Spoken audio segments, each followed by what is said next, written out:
یا بیوروکریٹ اپنی اپنی گروہ بندیوں میں تقسیم ہے، کہیں ہم ایک قوم نہیں بن پا رہے. یہی وجہ ہے کہ یہ مشکل کم نہیں ہو رہی، دور جا رہی ہے. اور ناظرین، اگر آپ چھوڑ دیں حکمران کیا کرتے ہیں، آپ اور ہم سوچ لیں.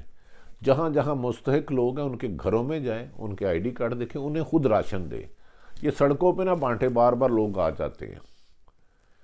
مسجدوں میں اعلان کریں، جہاں جہاں مستحق لوگ ہیں انہیں دیں. اب سیاستدانوں اور حکمرانوں کی طرف دیکھنا چھوڑ دیں، انہیں اللہ کے سپرد کر دیں.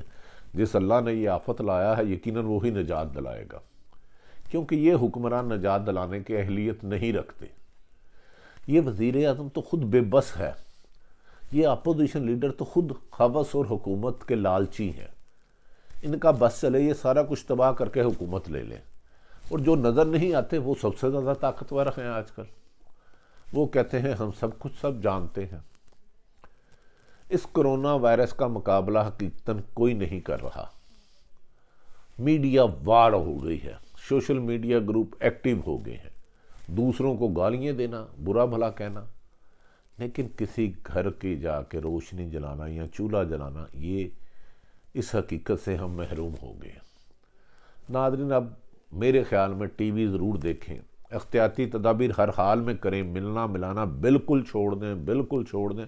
بوقت ضرورت ایمرجنسی میں گھر سے باہر نکلیں، بلا وجہ نہ جائیں، اور پتہ کریں کون کون مستحق ہے جو مانگتا بھی نہیں اور اس کے گھر راشن دے.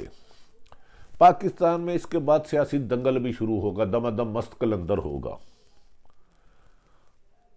وزیر اعظم کے امریکن نیشنل اور یو کے نیشنل بھاگنے کی تیاری کر رہے ہیں. امریکن نیشنل جو اس وقت قریب ہیں اور یو کے نیشنل بھاگنے کی تیاری کر رہے ہیں. تیسرا ان کا ایک وزیر بھی بہت ایکٹیو ہوا ہے کہ جو ان پہ تنقید کرتے ہیں ان کو ٹارگٹ کرنے کے لیے. خیر، انہیں یہ کام کرنے دیں، ان کے نصیبوں میں ہی برا سوچنا. ہم اور آپ کسی کا برا نہ سوچیں، ہم ان کے لیے بھی دعا کریں اللہ ان کو ہدایت دے. لیکن ناظرین، جیسے ہی کرونا کے معاملات ٹھنڈے ہوتے ہیں ملک کی صورتحال نے کروٹ لینی ہے، کیونکہ اللہ تعالیٰ نے اگر اس پاکستان کو یقیناً بنایا ہے تو اس کو مخلص قیادت بھی دے گا. وہ مخلص قیادت اللہ تعالیٰ کہاں سے اسباب پیدا کرتا ہے؟ جو پردے میں رہتے ہیں ان کی کتنی عقل کام کرتی ہے، آنی پڑے گی.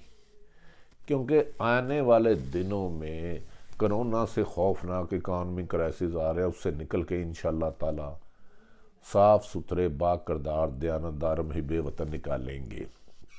وزیر اعظم نے کم و بیشتر اور شہباز شریف نے بھی کم و بیشتر، ہر سیاستدان نے ہمیشہ مخالفین پر سینکڑوں الزام لگائے، لیکن آج بھی ثابت ایک نہیں کر سکے. اس کا مطلب ہے اوپر آ کر اقتدار میں اپنے گینگ کو بچانے کے لیے پھر دوسروں پہ بھی ہاتھ نہیں ڈالتے. چاروں صوبوں میں اس وقت کسی کی ایک ڈائریکشن نہیں ہے، کسی کو نہیں پتا کیا کر رہا ہے. وہ ہر کوئی اپنی میڈیا کو بلاتا ہے، اپنی تصویریں کھنچواتا ہے، اپنا بیان دیتا ہے، وزٹ کرتا ہے، لیکن غریب کے گھر تک رسائی اچھی طریقے سے ناممکن ہے. ہسپتالوں کی حالات پہلے سے بھی ابتر ہے. ڈاکٹرز چیخ رہے ہیں کہ ہمیں کٹس نہیں مل رہی. اس موقع پر اچھائی برائیاں، عمران خان سب بھی اچھا ہے، اپوزیشن بھی اچھی ہے، حکومت بھی اچھی ہے، اپوزیشن بیوروکریٹ بھی اچھی ہیں، لیکن ہم سب جو صاحب حیثیت جہاں جہاں جس محلے گلی میل آتا ہے اپنے ارد گرد 10 گھر سے لے کے 10,000 گھروں تک جتنی اللہ نے آپ کو توفیق دی ہے راشن تقسیم کرے. ان برے حالاتوں میں آپ کسی کی مشکل کو دور کریں گے تو اللہ آپ کی مشکلات دور کرے گا. ان حکمرانوں سے کوئی توقع نہ مت رکھیے گا.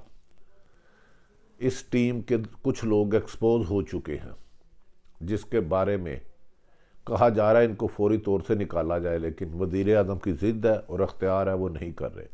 جبکہ شہباز شریف اور جب سے آئے ہیں وہ پہلے دن تو بڑی اچھی گفتگو کرتے رہے، اب اور صرف سیاسی پوائنٹ سکورنگ کر رہے ہیں. نہ جانے کیوں حکومت کی ہوس، اقتدار کی لالچ کب ختم ہوگی، کیسے ختم ہوگی، بظاہر تو ممکن نہیں لگتا. لیکن جیسا بھی ہو ہم یہ توقع کرتے ہیں کہ پاکستانی عوام، حکومت، اپوزیشن جیسے بھی ہیں، یہ کرونا کو خاتمے کے لیے ہر ممکن اقدامات کریں گے. لیکن یہ صرف ویڈیو سے نہیں ہوگا، ٹیلی فون پیغامات سے نہیں ہوگا، چوکوں میں راشن بانٹنے نہیں ہوگا، آئی ڈی کارڈ لیں، ہر ایک کے گھر جائیں، جتنی ہو سکتا ہے اللہ نے جتنی بھی توفیق دی ہے مدد کریں۔ حکومت اور اپوزیشن اس کیس میں بھی ایکسپوز ہو گئی، عوام کا اعتماد کھو بیٹھے، عوام کے پاس آگے تھا ہی نہیں، ایک امید تھی، ایک خوف تھی بہتر مستقبل کی، وہ بھی ٹوٹتی جا رہی ہے۔ لیکن خیر، جس نے یہ کائنات بنائی ہے وہ تو غافل نہیں ہے، جسے اللہ کہتے ہیں۔ ناظرین، اگر یہ گفتگو آپ کو پسند آئے، عارف حمید بھٹی کو، چائنا امریکہ کی لڑائی چھوڑیں، وہ ہوتی رہے گی، لیکن آخری بات، بھارت مقبوضہ کشمیر میں 5 اگست کرفیو لگایا تھا، اور اپنے ملک میں صرف ایک دن کرفیو لگا کے حالات ظاہر ہو گئے، وزیر اعظم بھارت کو، مودی کو معافی مانگنا پڑی۔ یہ ہے نظام قدرت۔ لہذا زیادتی، ظلم، ناانصافی کسی لیے اس سے نہ کریں کہ اللہ کا طرف سے سختی نہ آ جائے۔ ناظرین، اپنے گرد رہنے والوں کا خیال رکھیں، ان کو خوشیوں دینے کا سبب بنیں، کسی کی مشکلات میں اضافہ نہ کریں۔